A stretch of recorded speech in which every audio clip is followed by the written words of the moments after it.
अब प्लेइंग लेन में आ लेते हैं एक बार, नेक्स्ट सेगमेंट पे चलते हैं अपने। Gill, Abhishek Sharma open.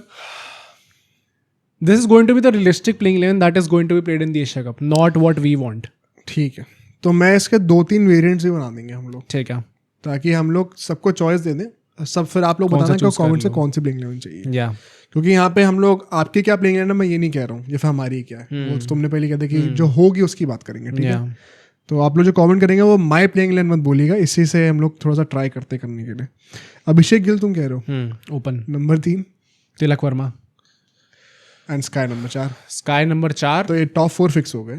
And top 4 में से एक भी जनरल बॉलिंग ऑप्शन नहीं है. तो मतलब अब एट मैक्स 7 ही ऑप्शन हो सकते हैं बॉलिंग के, पार्ट टाइमर्स ऊपर वाले सब. और फिर उसमें से एक विकेट कीपर होगा. तो अब 6 ही हो सकते हैं. नंबर 4 पे हमारे ये 4 फिक्स हो गए. नंबर 5 पे हमारा, तो सैमसन तुम नंबर 3 पर नहीं खिला रहे? नहीं. ठीक है.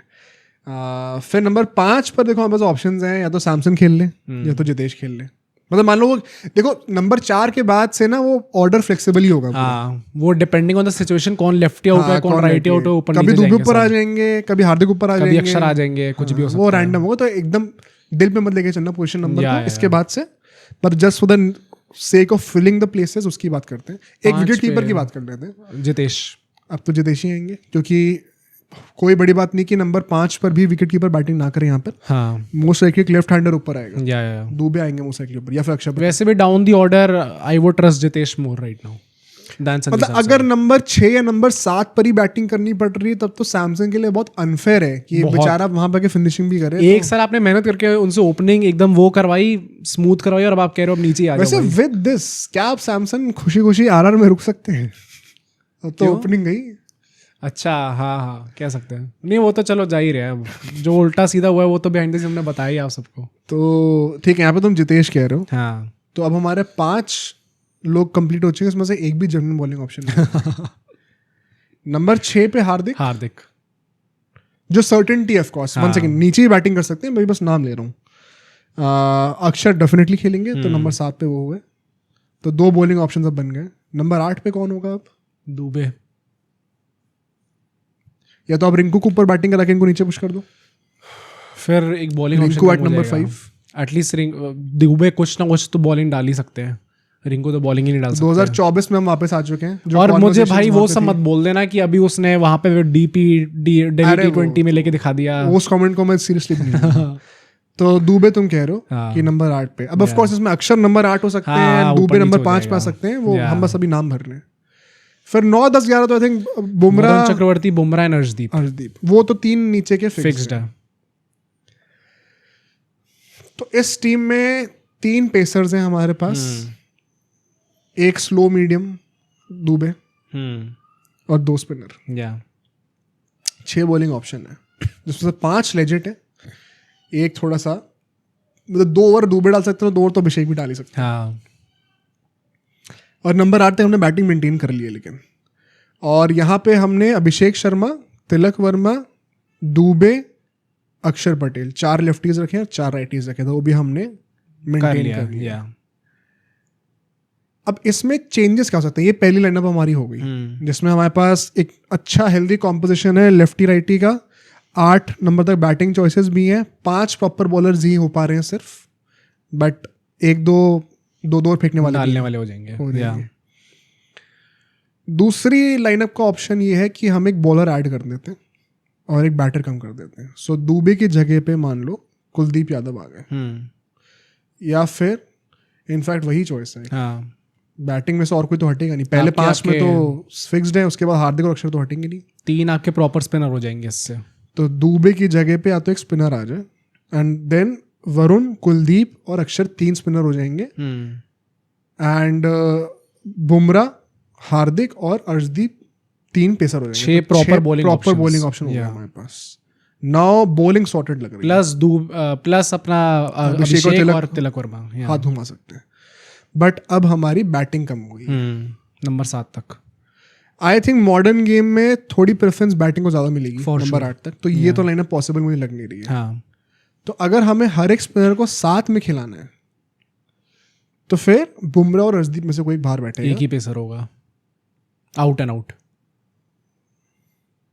तो मतलब नंबर 9 पे वरुण, नंबर 10 पे कुलदीप और नंबर 11 पे बुमराह। तो अर्शदीप बाहर बैठेंगे अब। Hardik Pandya as a second pacer, Dube as a third. तो ये तो पॉसिबल ही नहीं लग रहा मेरे को। नहीं लग रहा भाई, ये चैंपियंस ट्रॉफी तो नहीं चल रही है, चांस ही नहीं है।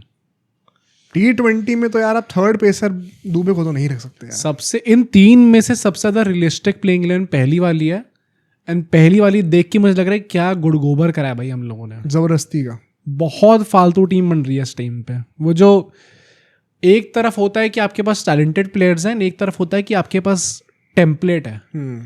हमने IPL के दौरान बहुत बार ये बात बोली है कि चाहे आपके पास कितने ताबड़तोड़ खिलाड़ी हों, if you don't have depth, if you don't follow the template, तो you are bound to fail in the IPL और T20 इसमें ये सोचो उस पहली लाइनअप में अगर गिल नहीं होते तो सैमसन ऊपर चले जाते हैं, एक ऑलराउंडर आ जाता, बीच में वॉशिंगटन आ जाते हैं। हाँ। तो बॉलिंग ऑप्शन दोबारा 7-8 हो गए एकदम से, और बैटिंग डेप्थ भी पूरी इंटैक्ट है आपकी। नहीं, आप वैसे भी देख लो, मतलब अगर आप दुबे को हटा के भी वॉशिंगटन ले आते हैं ना, तो भी आपकी बॉलिंग डेप्थ बेटर हो जाती है एटलीस्ट।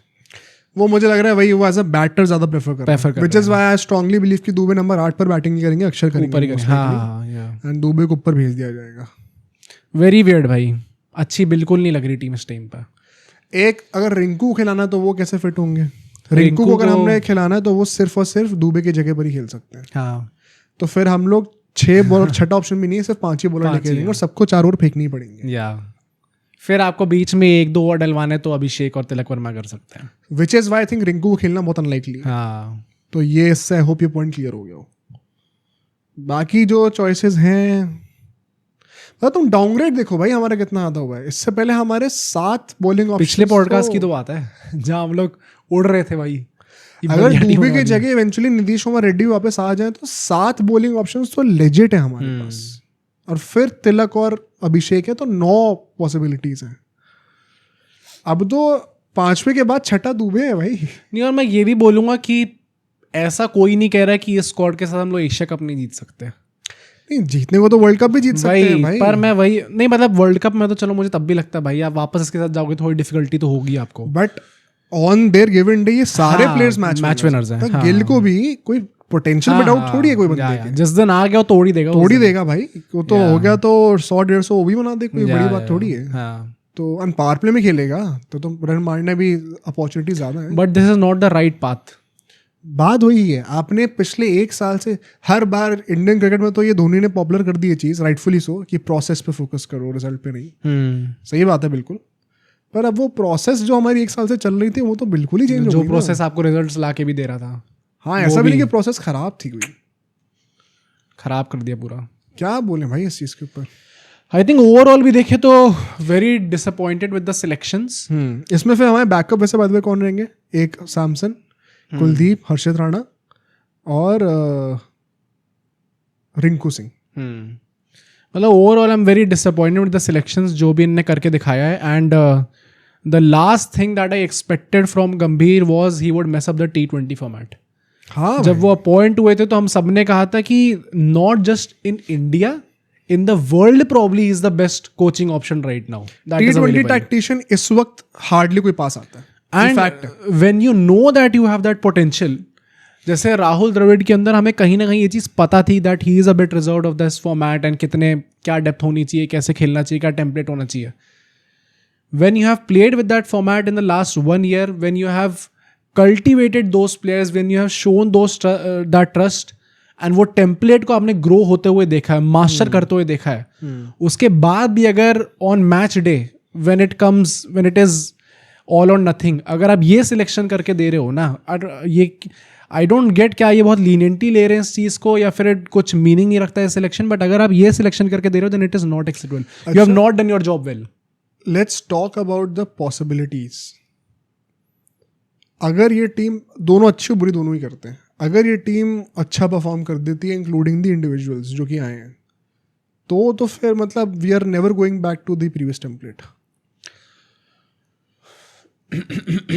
अगर जितेश परफॉर्म कर जाए नीचे, गिल परफॉर्म कर जाए ओपनिंग पे, और शिवम दुबे बीच में के परफॉर्म कर जाए, आई थिंक शिवम दुबे शायद अकेले ऐसे बंदे होंगे जो कि फिर भी रिप्लेस हो सकते हैं। वही मुझे भी लगता है। बट जितेश क्योंकि lack of options as a wicket keeper in the finishing role वही रहेंगे प्रेफरेंस। गिल तो वाइस कैप्टन होंगे, तो मोस्ट लाइकली या तो दुबे की जगह पे एट मैक्स क्या होगा, वॉशिंगटन वापस आ जाएंगे, ये नीतीश कुमार रेड्डी जब फिट होंगे तो वापस आ जाएंगे, बट या फिर यान पराग एक आउटसाइड चांस है करो तो। But we are never going to see that template ever again. हाँ, जो ओपनर्स में कीपर वाली चीज़ है जिसके चलते हुए फिर एक अच्छा टेम्पलेट बन जा रहा था हमारा, वो शायद वापस नहीं देख टीम में पाएंगे। रखने का पॉइंट ही फायदा ही था ना कि अगर ऊपर वो एक बंदा विकेट कीपिंग कर ले, अच्छी विकेट कीपिंग कर ले, तो नीचे एक एक्स्ट्रा बॉलिंग ऑप्शन खोलने का आपको विद बैटिंग ऑप्शन मिल जाता है, चॉइस मिल जाती है। तो वो तो हमने बिल्कुल ही shut down. I think Dube वाला हो सकता है कि शायद वो रिप्लेस हो जाए तब भी। And at the same time मैं ये भी बोलूंगा कि आपको वॉशिंगटन द बैटर पे विश्वास क्यों नहीं है इस टाइम पे? मतलब ऐसा उन्होंने क्या करा है? सिलेक्शन का ना मैं श्योर नहीं हूं कि क्यों नहीं हुआ है। मतलब what exactly could be the reason? अगर हम ये भी सोच रहे हैं कि शिवम दुबे में वो एक और ज़्यादा बेहतरीन बैटर देखते हैं जिसके चलते उनको टीम के अंदर रखा जाएगा, तो वॉशिंगटन में आप क्यों बैटर नहीं देख रहे हो ये मुझे समझ नहीं आ रहा। वॉशिंगटन वैसे तो जीटी के लिए ऊपर बैटिंग भी करी है, जीटी के लिए करा है उसने, बट T20 में थोड़ा सा देखो डूबियस है मामला बैटिंग का। मतलब he is a more solid test player with the bat as opposed to T20. Although इस साल फ्लैशेस दिखाए उन्होंने फॉर श्योर, वो एलिमिनेटर वाला भी जो मैच था नहीं, और मतलब अब ये भी देखो ना कि एलिमिनेटर सेकंड क्वालिफायर था जो भी था वो मुंबई के अगेंस्ट।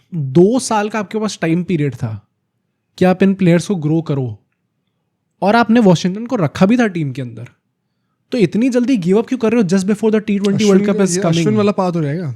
हाँ, came in as a T20 player and test specialist अभी 6-7 महीने में T20 वर्ल्ड कप होना है, अब जाके why are you giving up on him?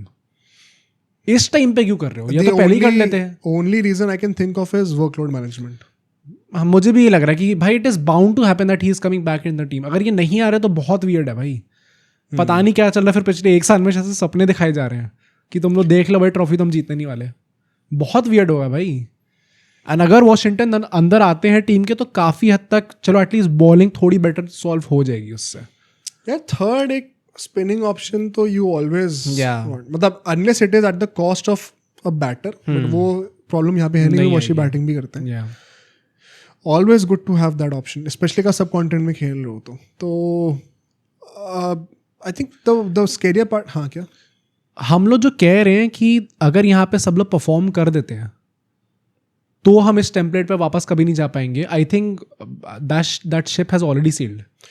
तो मैं वही आता अगर गिल परफॉर्म नहीं करते यहाँ पे वाइस कैप्टन, तो क्या हम फिर भी अगर मान लो यहाँ से गोइंग फॉरवर्ड अगर गिल T20s में फेल कर रहे हैं, एंड आई थिंक जजमेंट का क्राइटेरिया बहुत डाइसी होने वाला है, क्योंकि अगर वहाँ पे हाई स्कोरिंग पिचेस नहीं है हाँ, तो Gill actually has a chance of proving everyone wrong. And फिर आप स्ट्राइक रेट एग्जैक्टली क्वेश्चन कर नहीं सकते। इसीलिए कायदे से ना एशिया कप इंडिया में ही होना चाहिए था, क्योंकि इंडिया में ऐसी पिचेस नहीं होंगी। Rehearsal for the world cup होता प्रॉपर, मिलता वो अच्छे से, तो वहाँ पे जज करने के प्लेयर्स को आसान रहता। अब यहाँ पे अगर कोई बंदा 135 की स्ट्राइक रेट से खेल रहा है, पहले बैटे चेस की बात नहीं कर रहा हूँ मैं, चेस मतलब of course you just have to chase, but अगर वो विनिंग टारगेट ही वहाँ पे 170 का है तो फिर कोई बुरा थोड़ी कर रहा होगा। पर इंडिया में मोस्ट लाइकली नहीं होने वाला। इंडिया में वो 200-220 वाली तो होंगी जिसमें आपसे एक्सपेक्टेशन है कि 250 बना दो भाई। गंभीर ने कह रखा है तो। बट अगर वो मान लो बाई चांस आप भी फेल कर जाते हैं तो फिर क्या हम फिर भी बैक कर रहे हैं? नहीं, मुझे लगता है बैक करना ही पड़ेगा अब तो। अगर आपने वाइस कैप्टनसी दे दी है उनको। यार देखो, वाइस कैप्टनसी और कैप्टनसी में फर्क है। मुझे लगता है the ship has not sailed yet भाई। मतलब आप अभी भी गलती रेक्टिफाई कर सकते हो। आपने 1 साल पहले उनको वाइस कैप्टन अपॉइंट करा, then he goes on to not play any T20 in the next 1 year, then he comes back in the team and is directly appointed the vice captain again. अब वो एक tournament उनका अच्छा नहीं जाएगा which is 5-6 string of games। इससे पहले के 7 मैच भी तो अच्छे नहीं गए ना। हाँ, पर मतलब स्टिल आपने मेंटेन करके रखा ना उनको एज वाइस कैप्टन, और उसके बाद ये नहीं जाएगा टूर्नामेंट। और मतलब क्या ये is it also fair to that batter? अब सोचो अगर ये क्लिप इतनी बढ़िया थी तो पूरा का पूरा पॉडकास्ट कितना बढ़िया होगा। तो अगर आपको इसी क्लिप का पूरा पॉडकास्ट देखना है तो यहाँ पे क्लिक करिए, और अगर आपको ऐसे ही और क्लिप्स बिंज वॉच करनी है तो यहाँ पे क्लिक करिए।